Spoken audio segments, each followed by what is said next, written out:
यहाँ इस जुलूस में इकट्ठा होकर के अपनी खिराज अकीदत पेश कर रहे हैं। मेरे दोस्तों, इस बात बड़ी मौके की भी है और मेरे दिल की भी है, मैं उसे शेयर करना चाहता हूं। कुछ लोग हैं जो ये कहते हैं कि हम अल्लाह की इबादत करते हैं, रसूल पाक से मोहब्बत करते हैं, लेकिन रसूल पाक जिन्हें कंधों पर लेके घुमाते हैं उनको नहीं मानते। मैं बड़े साफ तौर से, बड़े अदब के साथ, लेकिन बेफिक्री से कहना चाहता हूं कि क्या किसी चित्रकार से तुम ये कहोगे कि हम तुझसे मोहब्बत करते हैं, तेरे चित्रों से नफरत करते हैं, तो वो चित्रकार तक पहुंच सकते हो? किसी शायर से कहो कि हम तुझसे मोहब्बत करते हैं, तेरी शायरी को नापसंद करते हैं, तो शायर तक पहुंच सकते हो? किसी बागवान से कहो हम तुझसे मोहब्बत करते हैं, तेरे गुलशन को पसंद नहीं करते, उजाड़ना चाहते हैं, तो उस बागवान तक पहुंच सकते हो? किसी माँ बाप से कहो हम तुमसे मोहब्बत करते हैं, तेरी औलाद से नफरत करते हैं, तो माँ बाप तक पहुंच सकते हो? तो इसीलिए आप अल्लाह ताला से कहो हम तेरी इबादत करते हैं, तेरे नबी से मोहब्बत करते हैं, लेकिन तेरा नबी जिनसे मोहब्बत करता है उन्हें पसंद नहीं करते, तो क्या नबी तक पहुंच सकते हो? मेरा कहने का तात्पर्य सीधा ये है, मेरा मुतालबा ये है, मेरा मकसद ये है कि अगर अल्लाह की इबादत करनी है तो रसूल को मानना पड़ेगा, और अगर रसूल से मोहब्बत करनी है तो रसूल के खानदान में हजरत अली, हजरत इमाम हुसैन अलैहिस्सलाम के बिना तुम्हारी इबादत कबूल नहीं हो सकती है, नहीं हो सकती है।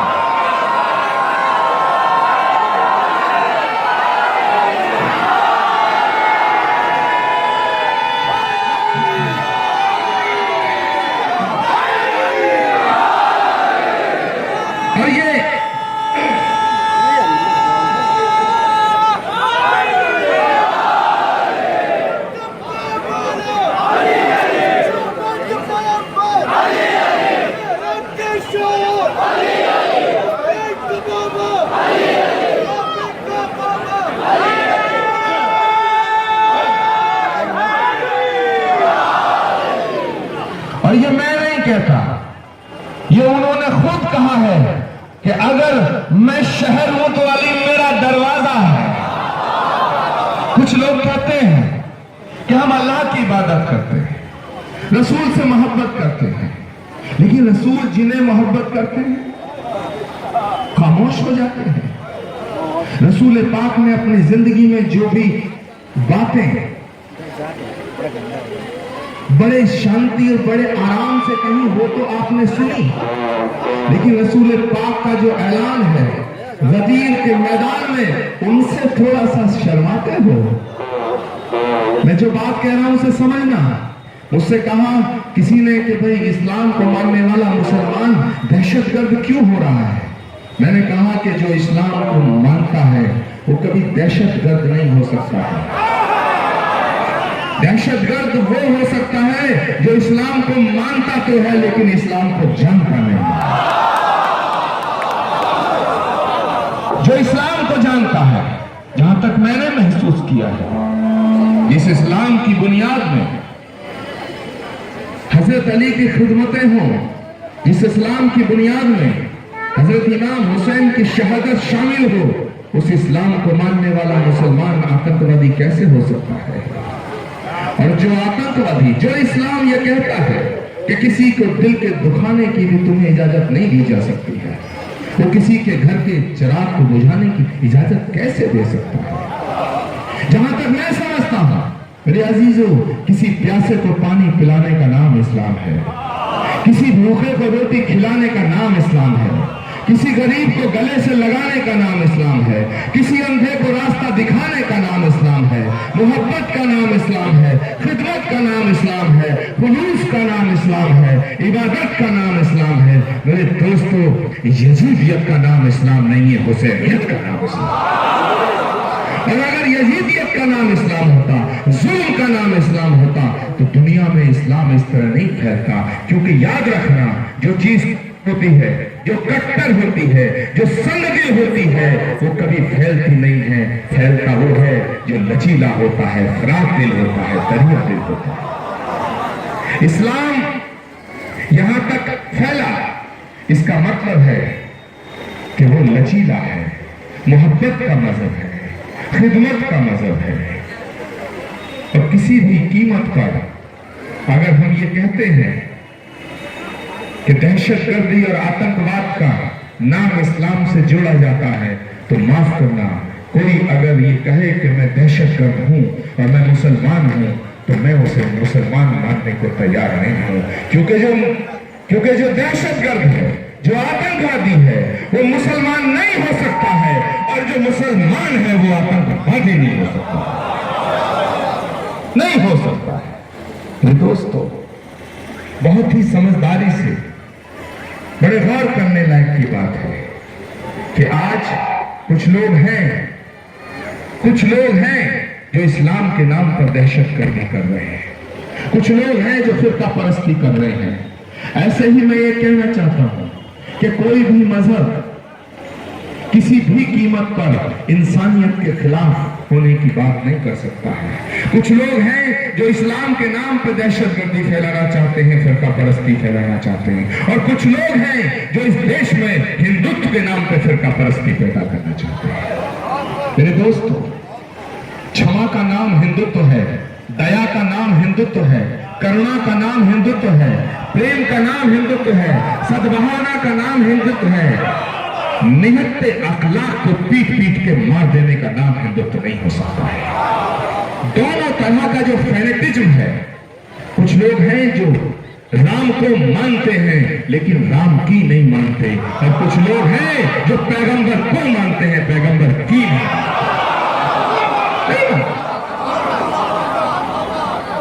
हमें दोनों ताकतों से लड़ना होगा, और ये लड़ाई जो करबला से शुरू हुई, पता नहीं कहां तक जाएगी। मुझे लगता है कि पैगंबर इस्लाम जितना तुम्हारे हैं उतना ही हमारे हैं। मुझे लगता है और मेरा यकीन है कि हजरत अली अलैहिस्सलाम जितने तुम्हारे हैं उतना ही हमारे हैं। हजरत इमाम हुसैन अलैहिस्सलाम जितना तुम्हारे हैं उतना ही हमारे हैं। क्योंकि अगर वो सिर्फ तुम्हारे होते तो पैगंबर इस्लाम हुजूर सल्लल्लाहु अलैहि वसल्लम को रहमतुल मुसलमीन कहा जाता, रहमतुल आलमीन ना कहा जाता। उन्हें रहमतुल आलमीन कहा गया है। हजरत अली अलैहिस्सलाम को मौलाए मुसलमीन नहीं कहा गया, मौलाए कायनात कहा गया है। तो मैं दावे के साथ कहता हूं कि वो जितना तुम्हारे हैं उतना हमारे हैं। और जहां तक सवाल है हजरत इमाम हुसैन अलैहिस्सलाम का, तो मैंने उनके लिए 4 मिसरे लिखे कि हर आंख का चमकता हुआ तारा हुसैन है। थोड़ा सा साउंड में कुछ गड़बड़ है, कोई यजीदी ताकत का गड़बड़ कर रही है, ठीक करो। एक बार जरा नारा हैदरी जोर से लगा दीजिएगा। इधर से भी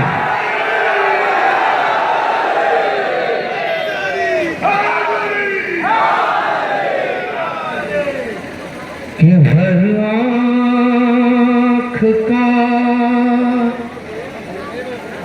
चमकता हुआ तारा हुसैन है।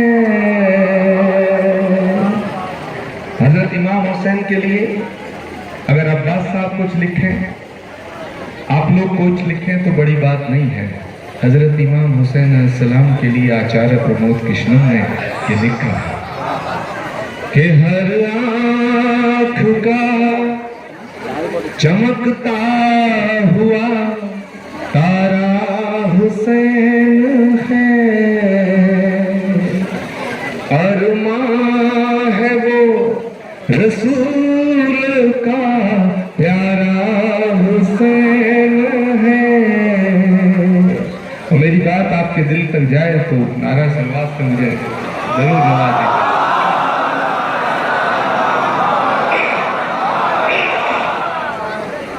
कि अरमां है वो रसूल का प्यारा हुसैन है।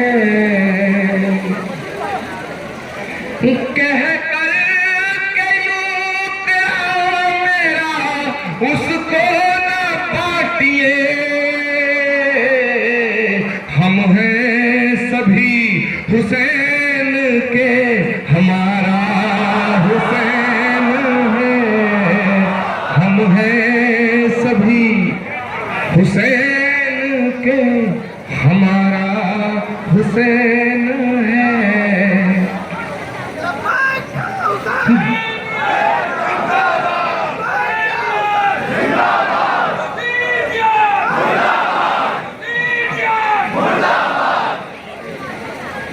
जी चाहता है करबला की मिट्टी को चूम लूं, हर सिमत हर जगह दुलारा हुसैन है। हर सिमत हर जगह दुलारा हुसैन है। मेरे दोस्तों, जालिम का नाम मिट गया तारीख से, मगर जालिम का नाम मिट गया तारीख से, मगर वो याद रह गए जिन्हें पानी नहीं मिला। वो याद रह गए जिन्हें पानी नहीं मिला। आज हम इस ऐसे दौर से गुजर रहे हैं जहां कदम कदम पर हमें यजीदियत से रूबरू होना पड़ता है, लेकिन बड़े फख्र के साथ मैं कहना चाहता हूं कि जहां कदम कदम पर यजीदियत मिलती है, वहां हर गली में हमें हुसैन मिलता है।